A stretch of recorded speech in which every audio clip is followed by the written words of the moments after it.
Et j'ai oublié de vous ramener le dermoscope.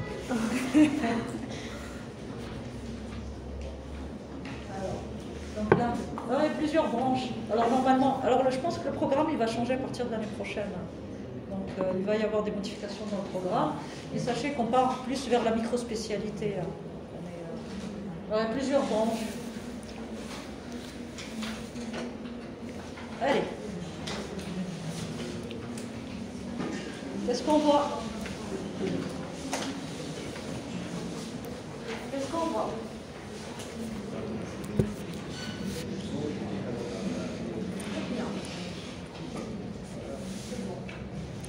Vous voulez un diagnostic? Vous êtes capable de nous donner? Si vous êtes, allez-y. Si vous êtes capable de nous donner un diagnostic. Oui. Les autres lésions là. Alors, votre camarade est parvenu à avoir un diagnostic, donc les deux planches, donc celle de gauche et celle du milieu en haut, c'est le même patient. Donc c'est des lésions classiques, dermatosquameuses, nodulaires, de psoriasis. Donc là, je choisis le cas facile. Vous voulez un autre ou non?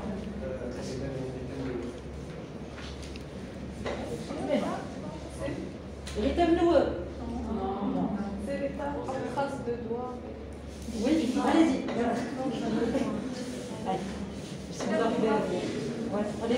Allez-y, allez-y, regardez-moi. Alors votre camarade, elle vous prend la vedette. Oui, qui c'est qui peut me donner le diagnostic? D'abord, quelle planche vous voulez prendre? Attendez, votre camarade, elle est en train de répondre, je vais revenir vers vous. Un aspect en trace de doigt. Oui, l'aspect, votre camarade, elle décrit un aspect en trace de doigt qu'on appelle digitiforme et qui est typique, caractéristique de la lymphome cutanée. Ça, c'est le parapsoriasis qui est un pré-lymphome cutané. Allez, très bien. Allez, dites-moi. Alors, celui qui me regarde bien vers lui, c'est bon. En bas. Oui. En milieu, c'est pétériasis radicular. Très bien. Et sur quoi? Sur quelle base? Psoriasis annulaire.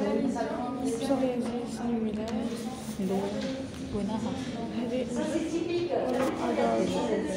Vous avez des autres petites lésions. Sur la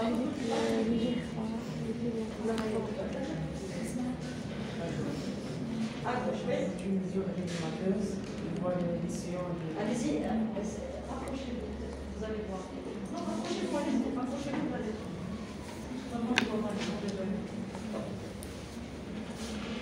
Qu'est-ce qu'on voit? Alors, on voit des squames, on voit des érythèmes. Alors, c'est vrai que sur le data show, c'est pas très visible. On voit des petites croûtes. Allez-y, asseyez-vous. On voit des micro-croûtes, des croûtelles. Voilà. Très bien. C'est des lésions d'eczéma. Alors, c'est vrai.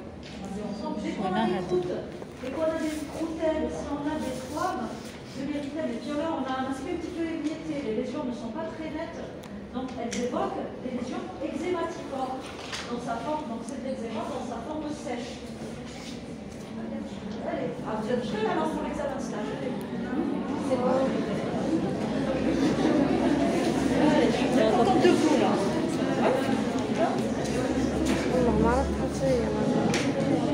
Alors c'est vrai que là c'est un petit peu plus compliqué étant donné que vous n'avez pas fait les dermatoses auto-immunes.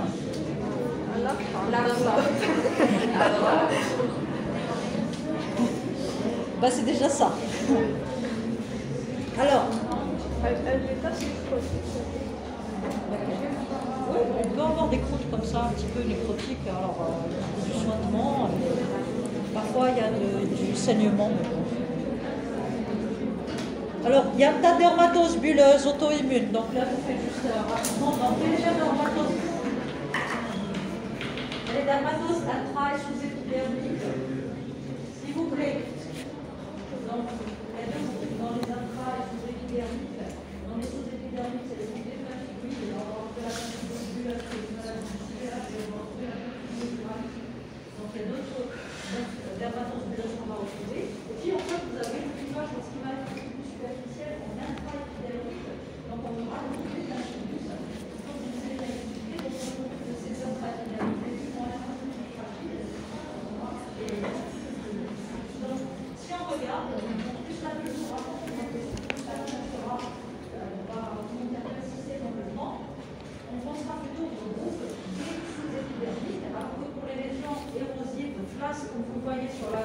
gauche, on sera plutôt à un pemphigus. Et puis, bien sûr, les lésions peuvent toucher aussi bien la peau que la muqueuse. Donc, on peut avoir cet aspect bulleux, mais en général érosif au niveau de la muqueuse buccale ou génitale. Et puis, vous avez d'autres dermatoses. Alors, je vous ai mis, par exemple, ça, c'est une dermatite herpétiforme. Donc, on peut avoir un aspect qui va mimer celui d'un herpès. Donc, mais elle est improprement appelée herpétiforme. Pourquoi? Parce qu'il s'agit plutôt d'une maladie auto-immune et non pas d'un herpès. Voilà. Et puis, vous avez les aftes. Les camarades, ils ont reconnu les aftes. Alors, ça peut être, comment dire, les suites, par exemple, une dermatose bulleuse, vous pouvez l'avoir au stade érosif et parfois érythémateux. Alors, le problème se pose, vous n'avez pas toujours cet aspect typique. Il y a des formes cliniques, on peut avoir un aspect érythémateux. Là, on va rechercher comme pour le pemphigus. Alors, le pemphigus, on ne va pas voir souvent des bulles. On va avoir des érosions. Parfois, vous avez des croutelles. Alors, c'est d'autres. Alors, c'est dommage que vous n'ayez pas fait le. Donc, on va rechercher le site de Nikolsky, on va rechercher la collerette dite. Alors, la collerette, c'est le décollement donc le périphérique post-bulleux. Et comment on peut faire la différence entre intra-épidermique et sous-épidermique? C'est le Nikolsky qui sera positif pour tout ce qui est superficiel, pour l'intra et négatif. Et cliniquement, c'est différent. C'est différent. Alors, la photo du milieu, c'est le pemphigoïde. Donc, on a des bulles qui en sont tendues. Elles sont beaucoup plus résistantes. Pourquoi? Parce qu'elles sont, comment dire exactement, elles sont beaucoup plus profondes. Et puis le toit de la bulle, il est constitué par plusieurs assises cellulaires. Les autres s'enflasquent. Oui, elles s'enflasquent. Et c'est pour ça qu'il y a une espèce d'équivalent du fragilité cutanée, comme le tableau de Nikolsky. Donc vous allez entraîner un décollement en bulle. Alors.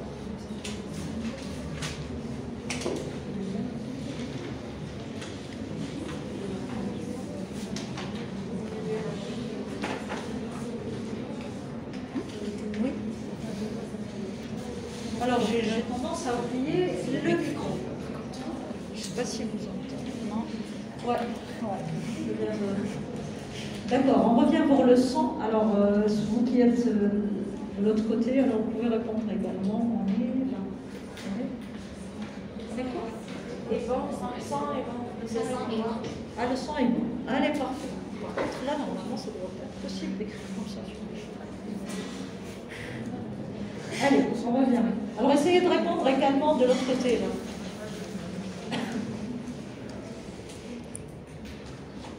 Alors, qui c'est qui peut me répondre? Qu'est-ce qu'on voit?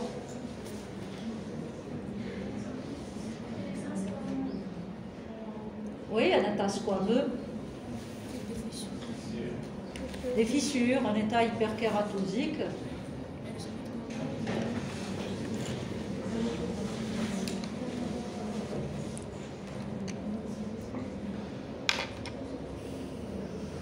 Qui veut essayer de répondre?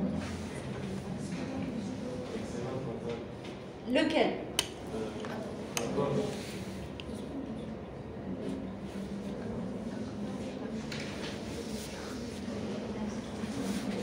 Alors, qui c'est qui va... C'est vous? Qui c'est qui parlait? Qui c'est qui m'avait répondu? Oui? Alors, oui? Oui, pourquoi pas celui de droite, celui du milieu?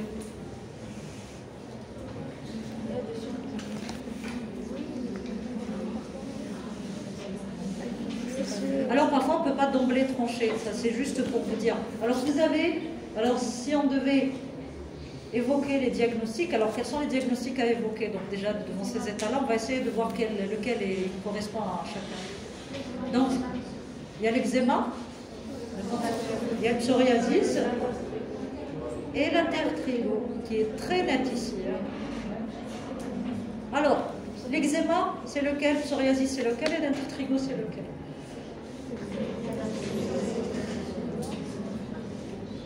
Et pourquoi?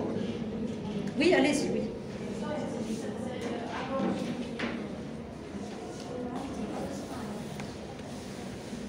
Alors, je vais vous simplifier un petit peu Alors, c'est très difficile. Alors, ça, c'est des lésions érosives. Alors, si on n'a pas de sointement, si vous dites, c'est là que vous allez devoir interroger votre patient pour voir s'il y a une notion d'eczéma de contact. Parce que c'est assez difficile de dire que ça, c'est de l'eczéma et non pas du psoriasis. Donc vous avez les deux planches, donc des deux extrémités, où on va plutôt s'appuyer sur les autres éléments anamnestiques. D'accord? Pardon? On va rechercher le visage primaire.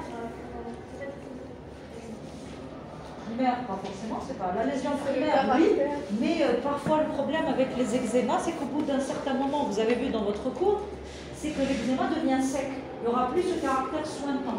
Et même lui, il est incapable de vous dire, là, j'avais des sointements, j'avais des blessures. Donc, on va plus s'orienter vers l'origine, l'étiologie, donc et en général, c'est des eczémas professionnels. Puis bien sûr, pour le psoriasis, vous allez rechercher d'autres critères. Encore. Ah, l'intertrigo, il est très... mais alors là, c'est très... Oui. C'est quel intertrigo, par contre? Pardon? Il est de quel type? Alors, si je vous dis intertrigo, c'est pas la peine de me dire juste intertrigo. Alors, d'abord, intertrigo, ça ne veut rien dire. Ça veut dire que c'est une lésion au niveau du pli. Non?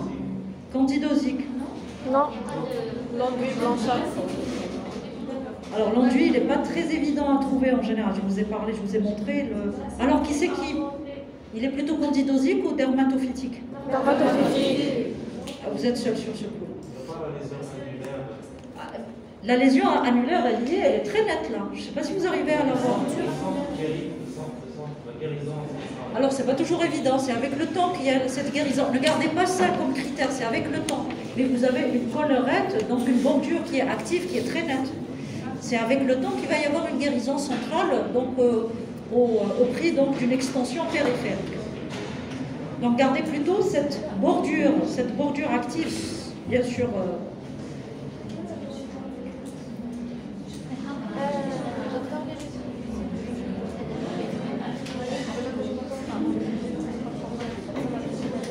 Alors, lésion. Alors,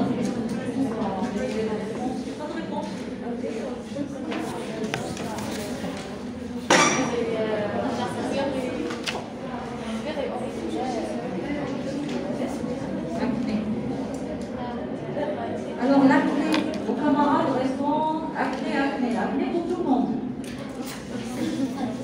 Pas de l'acné là. Alors qui dit mieux là? Dermite séborrhéique. On va juste voir ce que répondent vos camarades et puis on va essayer de leur répondre. Encore, qui c'est qui peut me répondre? Alors je parle de ceux qui sont derrière leur écran. Ne parlez pas entre vous s'il vous plaît. Alors personne ne veut répondre? Allez, donc. Rosacée. Allez, très bien. Allez, encore. Dermatose périorale. Alors, on ne dit pas dermatose, c'est des dermatites périorales. Oui, encore? C'est tout?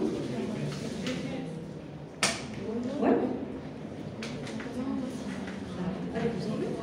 Alors, vos camarades vous ont un petit peu simplifié les diagnostics.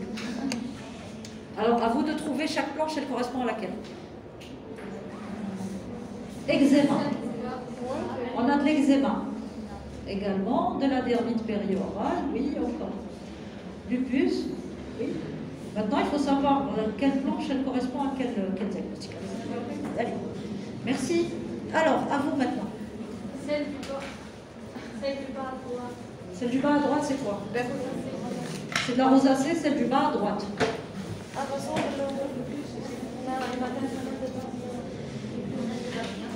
C'est du lupus. Donc vous avez le lupus aigu, donc en aile de papillon ou dit en vespertilio.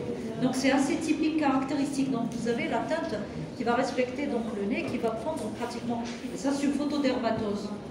Alors encore. Oui. Oui, la dermite périorale, elle est, donc vous l'avez vu déjà une fois, donc elle est assez caractéristique. Donc c'est ces lésions-là, du pourtour péribuccal. Je vous ai déjà expliqué, elles sont secondaires à quoi? Dermatocorticoïde. On l'a vu ensemble tout à l'heure, donc ça peut être un effet secondaire. Donc Dermocorticoïde. plus des cosmétiques inappropriés éventuellement. Qu'est-ce qu'il nous reste? Il nous reste la rosacée et l'acné.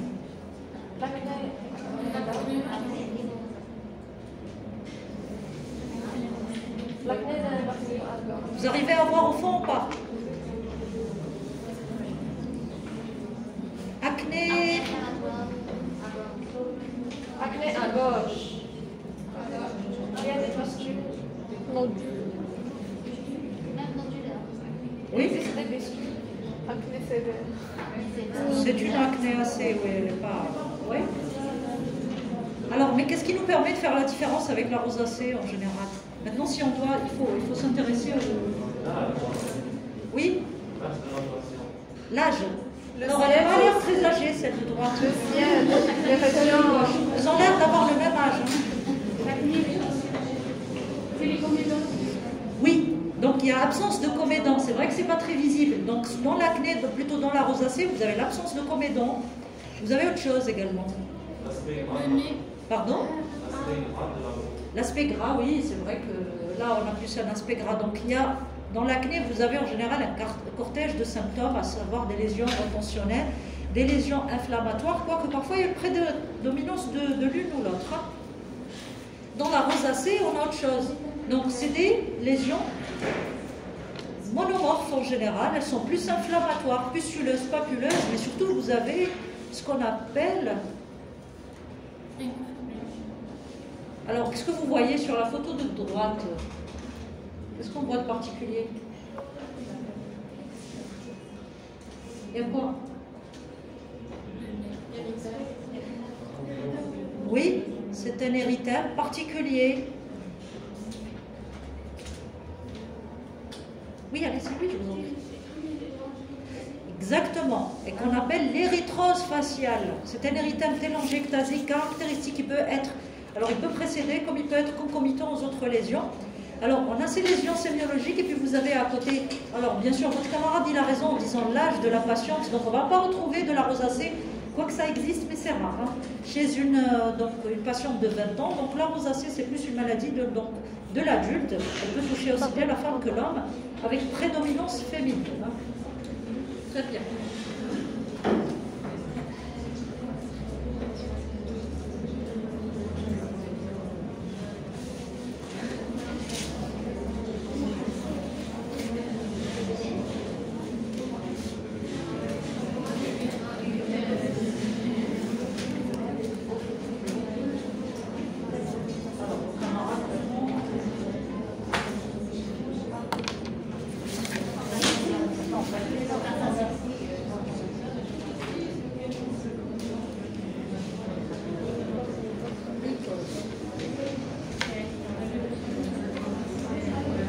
Alors, vos camarades vont essayer de répondre avant vous. Mycose. Alors, on commence à mycose. Et vous, vous pensez à quoi? Teigne.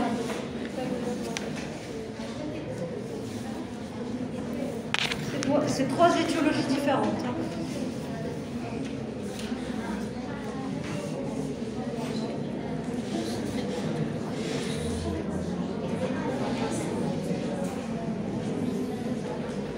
Pensez à quoi? Alors, on va vous faire participer, allez. Silence, s'il vous plaît. Vous avez quelque chose à dire, alors c'est devant l'écran.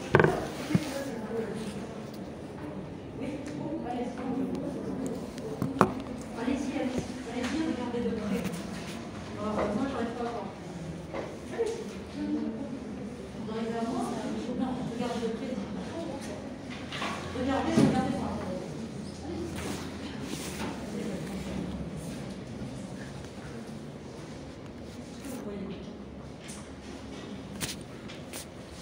Alors, l'aspect n'est pas le même. Hein. De loin et de près. Qu'est-ce qu'on voit? Très bien. Très bien. Donc là, on a un aspect de peau glabre. La peau glabre, ça vous évoque quoi?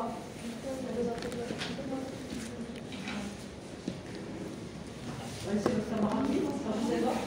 Vous vouliez donner la réponse donc, pour la planche du milieu. Ça vous évoque quoi comme diagnostic? Donc ça vous évoque le diagnostic de teigne microsporique. La planche du milieu. C'est ça? Alors, qui c'est qui peut me dire autre chose? Alors, votre camarade a donné le diagnostic de teigne microsporique. Microsporique, on a des cheveux restants. On a en bas de Oui. Donc, la gauche. Donc c'est laquelle?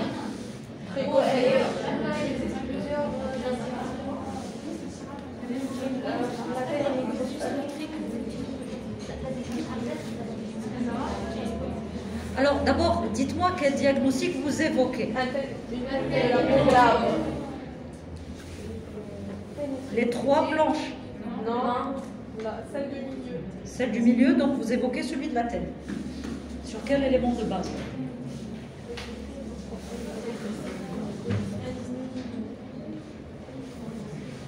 Celle à gauche, parce qu'on en a des. Alors, je ne suis pas en train de confirmer ou de, comment dire, ou d'affirmer votre diagnostic. Je vous laisse juste réfléchir. Ça ne veut pas dire que c'est faux, c'est juste. Donc, si vous avez un diagnostic en tête, essayez de voir et de me dire si vous êtes d'accord. Enfin, on dira à vos camarades, on verra s'ils sont d'accord.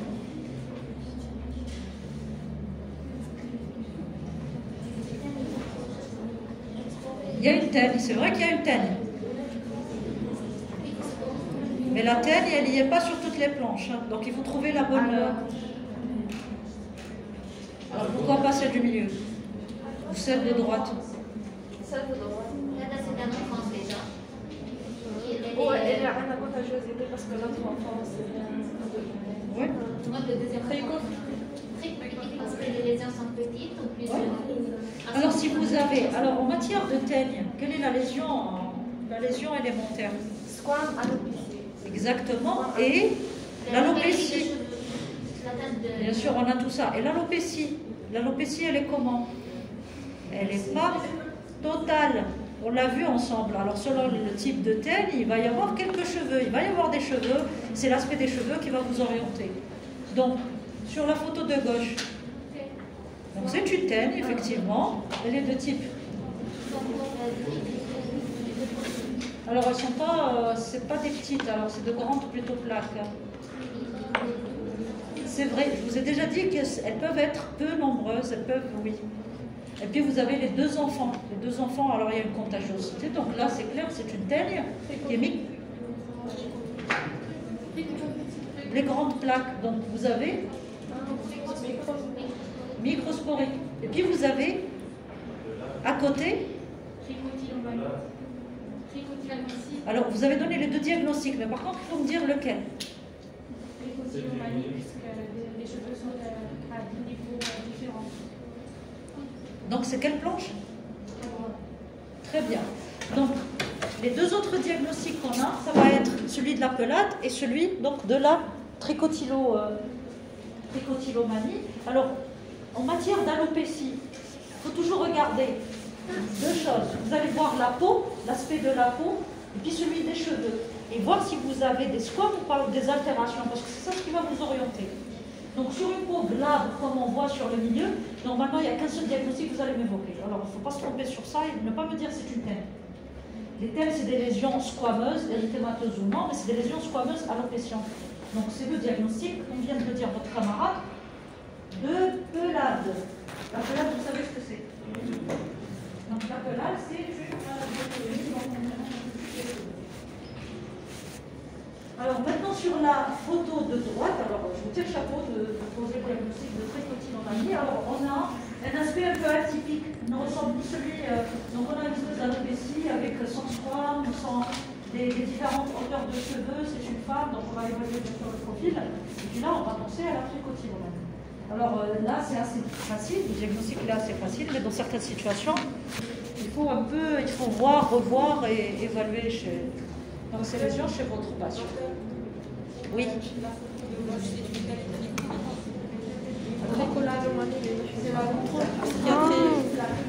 Mais là, le problème, c'est que, alors dans l'idéal, il faut faire un examen mycologique pour voir, mais sinon, vous avez l'aspect clinique. Alors, sincèrement, on peut évoquer les 2 parce que l'éditeur n'est pas très visible.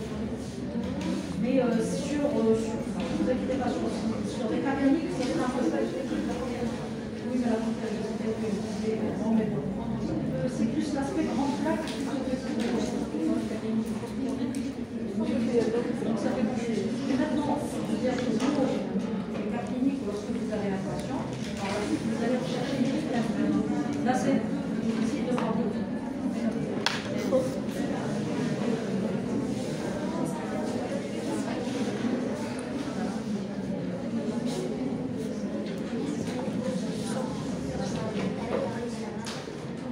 Le sang.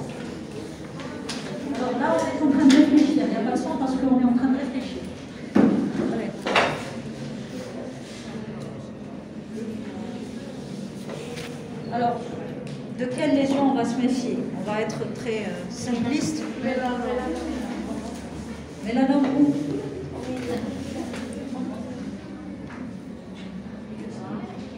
Donc vous me dites quelles sont les lésions qui doivent un petit peu attirer votre attention. Donc vous êtes tous d'accord pour dire que c'est la lésion du milieu?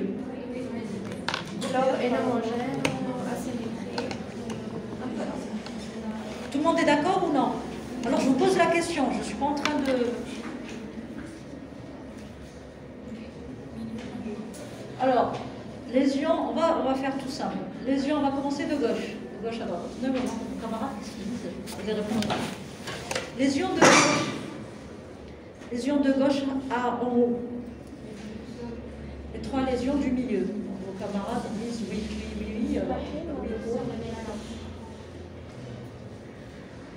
On va faire un petit sondage. Donc, lésion. Les 3 lésions du milieu. Je vous entends faire microscopie, les 2 autres.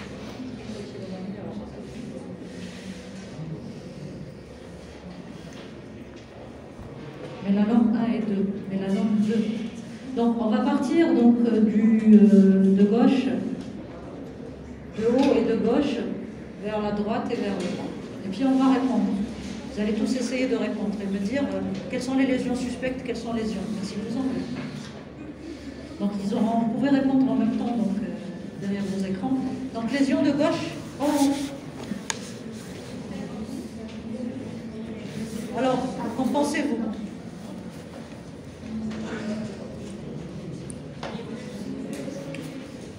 Oui, plutôt névique.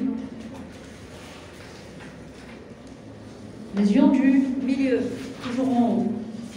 Je ne peux pas enlever l'écriture. C'est eux. Alors, s'il vous plaît, celui qui vient d'écrire, il nous enlève l'écriture, là, l'espèce de son, pour qu'on puisse voir les lésions. Alors, je demande à la personne qui a écrit le son d'enlever ça sur de la planche. On ne peut pas enlever, non?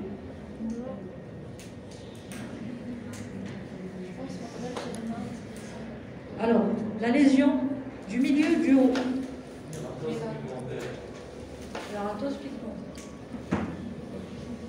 Qui a notre diagnostic à évoquer?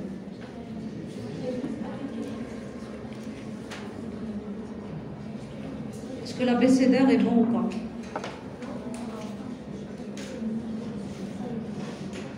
Non, ça veut dire quoi?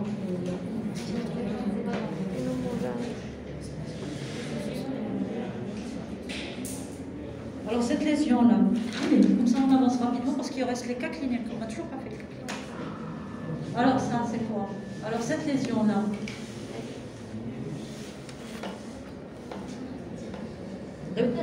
quelles sont? Donc on pense lésion mélanocytaire, donc bénigne ou maligne, peu importe, donc on pense lésion plutôt mélanocytaire. Oui ou non? Oui. Oui, vous êtes d'accord, jeune homme? Névus suspecté. Alors pour cette lésion en particulier, on peut suspecter un mélanome. Faites très attention parce qu'on a une petite coloration inhomogène. On peut avoir le névus dysplasique plutôt que le donc on peut avoir les deux. Donc sur cette lésion, on n'est pas sûr. Hein. Donc elle n'évoque pas un névus forcément bénin. Ça peut être un névus dysplasique, comme ça peut être aussi bien un mélanome. Parce que si on reprend votre abécédaire, alors elle n'a pas les critères de bénignité. Hein. Alors, ça.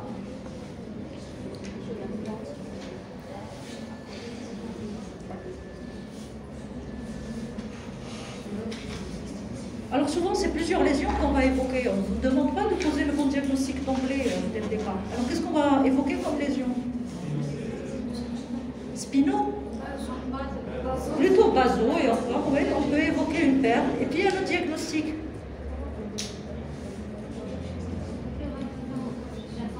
Pardon? Un lymphome comme ça tout seul.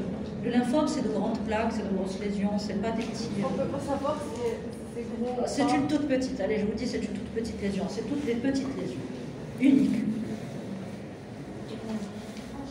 Hémangiome, c'est plus vasculaire. Là, c'est pas très vasculaire. Pardon? Le kératoacanthum, est-ce que vous pouvez répondre à votre camarade? Est-ce que ça évoque un kératoacanthum? Il n'y a pas le centre. Oui, il y a le centre. Il est toujours déprimé, celui du kératoacanthum. Allez, on avance encore. Je pense que vous avez le diagnostic. Le diagnostic. C'est ce diagnostic-là. C'est pas un base. Oui? Oui, qui c'est qui vient de me dire ça? Oui? C'est un effectivement, c'est un histiocytofibrome. Il est juste un petit peu en relief. Alors, je vous ai montré déjà des photos. Donc, c'est un fibrome cutané. Alors, sinon, on devait pratiquer le signe de la fossette. Il serait positif. Oui, il serait positif sur cette lésion. Alors, les autres lésions. Alors là, cette lésion-là. On va voir qu'est-ce que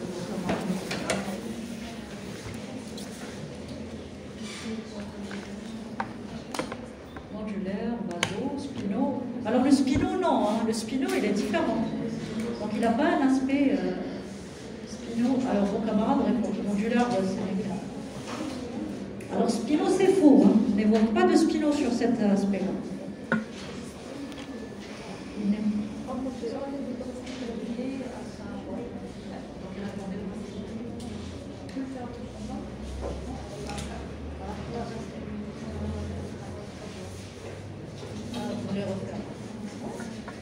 Alors rapidement, donc lésion de gauche au milieu.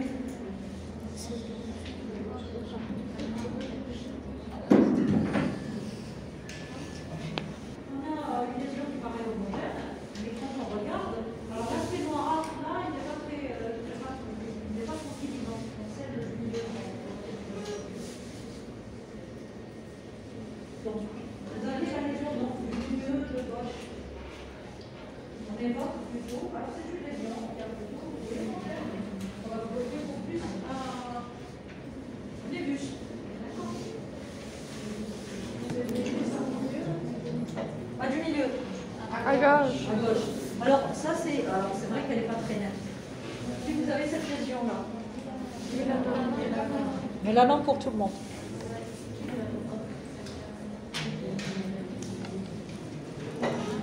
Est-ce que quelqu'un a un autre diagnostic?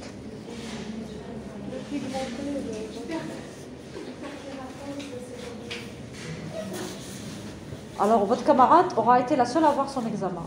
Donc, tout le monde aura faux en disant que c'est un mélanome. C'est une kératose séborique pigmentée.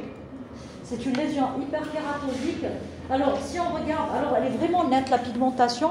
Alors, l'aspect clinique n'évoque pas celui. Il y a une hyperkératose. Alors, je ne sais pas si vous arrivez à la voir.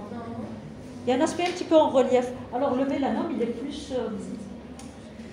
est plus, alors c'est plus un aspect, on va dire, là par contre vous avez un aspect kératosique, alors que le mélanome il est un peu intégré dans les couches de la peau. Alors que là vous avez l'impression qu'il y a une espèce d'hyperkératose. Alors les kératoses séboriques, elles apparaissent comme, on va dire, elles ont un aspect un petit peu cérébréforme, faisant rappeler celui du cerveau, une espèce de petite ligne comme ça. C'est vrai que ça peut ne pas être très net, mais là c'est une kératose séborique pigmentée. Très bien.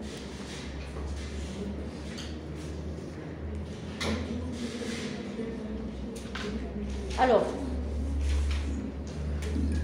on continue. Alors, on termine avec tout ce qui est lésions pigmentaires et puis on va passer à autre chose. Pour ces deux lésions-là. Alors ça, c'est la même lésion. Pardon? Carcinome? Oui, on peut évoquer le carcinome spinocellulaire dans un stade de début. Alors ça peut être une kératose actinique en voie de transformation, étant donné que la kératose actinique, on voit quand même qu'il y a de l'hyperkératose. Alors sur la lésion du bas, ça fait plus spino. Sur la lésion du haut, ça peut faire kératose actinique en voie de transformation. Et puis enfin, vous avez les deux autres lésions. Alors cette lésion, elle ressemble un petit peu à celle-là. Alors, mais ça peut être un mélanome. Vous savez que parfois, le mélanome, il peut être atypique. Il peut mimer un névus. Hein. Tous les mélanomes, je vous ai dit, n'ont pas tous ces critères architecturaux. On va s'aider par la dermoscopie. Sincèrement, c'est la dermoscopie qui va nous orienter dans certains cas de figure. Alors là, par contre... Ah oui, là, on évoque d'emblée un mélanome. Hein. Donc vous voyez, c'est sur une petite pigmentation. Donc l'abécédaire retrouve tous les critères un petit peu d'atypique du mélanome. Donc oubliez cette histoire de mélanome c'est un petit peu caricatural de dire voilà, toute lésion noire, elle est mélanome. Donc vous voyez que les mélanomes peuvent être intéressants.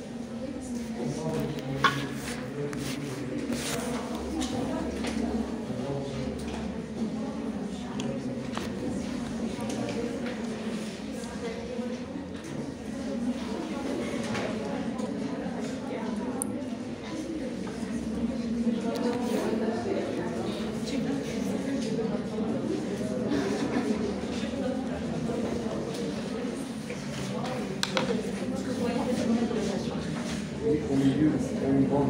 Pas vraiment. La pigmentation. La pigmentation, elle est immense. Avec accentuation de la pigmentation noire sur le phénomène blanchâtre. C'est blanchâtre. Alors vous allez avoir une espèce d'aspect de peau presque normal, mais un peu plus clair. Mais là, c'est plus un aspect bigarré qui dure encore un peu. Oui. La dernière, c'est quoi? Non, laquelle? De gauche à droite. La dernière. Ça fait des bustes, mais ça peut faire aussi des bustes dysplasiques, hein, parce que là, on est sur les lésions néviques.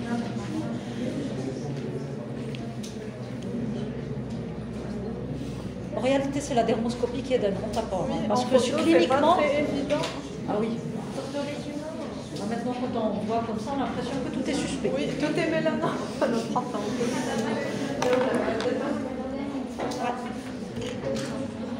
Alors, donc on termine. On met les cas cliniques, s'il vous plaît. Terminer avec les cas cliniques.